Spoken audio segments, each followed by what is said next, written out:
Hi అండి, బాగున్నారా? Welcome back to real flavours. Today మన స్పెషల్ మటన్ తలకాయ కర్రీ. దానికోసం 1 కేజీ వరకు వెయిట్ ఉన్న లేత మటన్ తలకాయని ఇలా కట్ చేసి దాంట్లో కొద్దిగా పసుపు, కొద్దిగా సాల్ట్, వాటర్ యాడ్ చేసి శుభ్రంగా కడిగి ఇలా పక్కకు తీసుకోండి.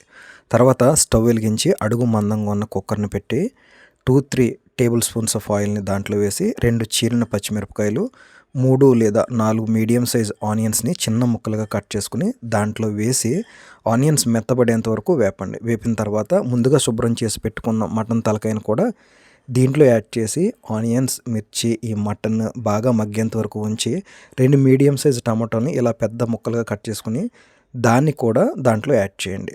ఇప్పుడు దీంట్లోకి 2 టీ స్పూన్స్ అల్లం వెల్లుల్లి పేస్ట్, రుచికి సరిపడా సాల్ట్, 2 టీ స్పూన్స్ చిల్లీ పౌడర్ని కూడా యాడ్ చేసి ఈ ముక్కలకి ఉప్పు, కారం, అల్లం వెల్లుల్లి పేస్ట్ బాగా పట్టేంత వరకు బాగా మగ్గించుకున్న తర్వాత దీనికి కొంచెం గరం మసాలాను కూడా యాడ్ చేయండి. గరం మసాలా ఏదైనా సరిపోతుందండి, హోమ్ మేడ్ కానీ బయట తీసుకున్నది కానీ ఏదైనా సరిపోతుంది. ఇప్పుడు ఒక చిన్న నిమ్మకాయ సైజు చింతపండుని ముందుగానే నానబెట్టి దాని నుండి తీసిన పల్పును కూడా దీంట్లో యాడ్ చేయండి. అంతే అండి, ఎక్స్ట్రాగా వాటర్ ఏమీ యాడ్ చేయాల్సిన పని లేదు. దీనికి కొంచెం కొత్తిమీర కూడా యాడ్ చేసి కుక్కర్ మూత పెట్టి 5 నుండి 6 విజిల్స్ వరకు మీడియం టు హై ఫ్లేమ్లో రానివ్వండి. విజిల్స్ ఎన్ని అన్నది మటన్ ఎంత లేతది లేదంటే ఎంత ముదిరిది అన్న దాని మీద ఆధారపడి ఉంటుందండి. విజిల్స్ అన్నీ వచ్చిన తర్వాత ఆవిరంతా పోయే వరకు ఉంచి కుక్కర్ మూత తీసి చూడండి. ఆల్మోస్ట్ మన కర్రీ రెడీ అయినట్టే.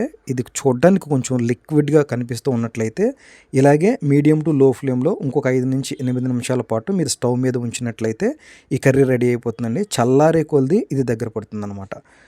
రైస్, చపాతీ, రోటీ ఇలా దేంట్లోకైనా ఇది చాలా బాగుంటుందండి.